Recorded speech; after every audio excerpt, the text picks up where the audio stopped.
All right, we're back here in the first set, 16-11, UST on top, and Ivy Remulla with some special friends with her today. That's right, Ian. I'm here with special friends, gaya nga ng sabi mo. I'm sure everybody missed this person that I'm here with today, and hindi ko nakikip in suspense. Today, I'm here with Coach Ness Pamilar, of course, head coach of FEU. Coach Ness, kamusta? Na-miss ka naming lahat.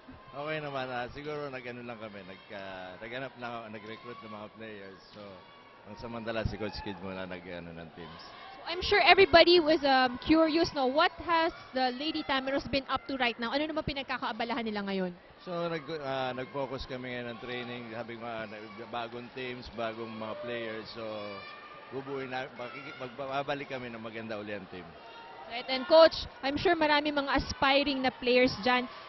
Meron bang tips na ibibigay para sa kanila? Siguro yung unang-una yun, discipline. Yun ang pinakamahalaga sa play.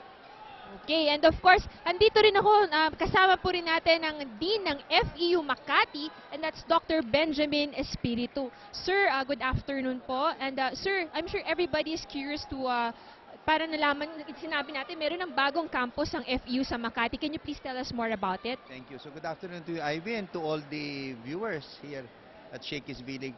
We have a brand new campus, Far Eastern University. It's a brand new campus at Makati. It's at the heart of the business district. It's at the corner of Buendia and Ayala Avenue. It has first-class facilities, first-rate faculty, the same high-quality education of FEU, but here we are at the heart of the business district. We are offering courses in BS Accounting, BS Accountancy, BS Information Technology, BS Business Administration, and a Master's in Business Administration. So it is really bringing FEU, the competency of FEU in business and accounting, to the heart of the business district. And we have a practice-oriented curriculum with academician practitioners who are really very good at what they do, not only in the academy but in industry, and we have first-rate facilities. Sir, for all those students who want to enroll in FEU Makati campus, how would they go about it? Well, just visit our website, www.feu.edu.ph,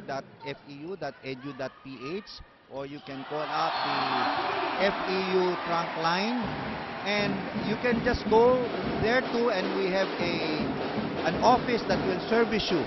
It's at, again, FEU Makati. It's at Buendia Avenue, corner Zwilig Loop, and corner Ayala Avenue. It's beside Columns and across RCBC.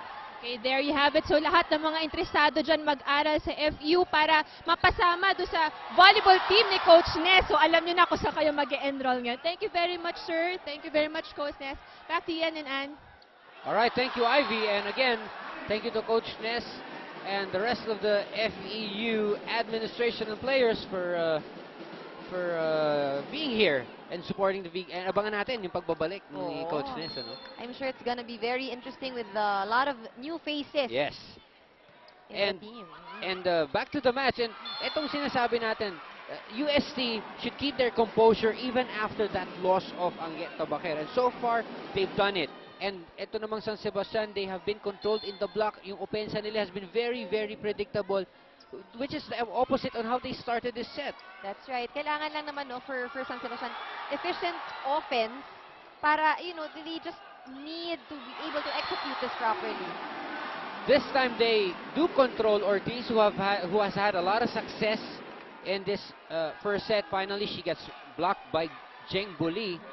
Lead cut down to 3, 15-18 with San Sebastian. With San Sebastian's Joy Benito up to serve. That was a beach volleyball between the two. Nice set. Oh, drop from Aiza. Oh!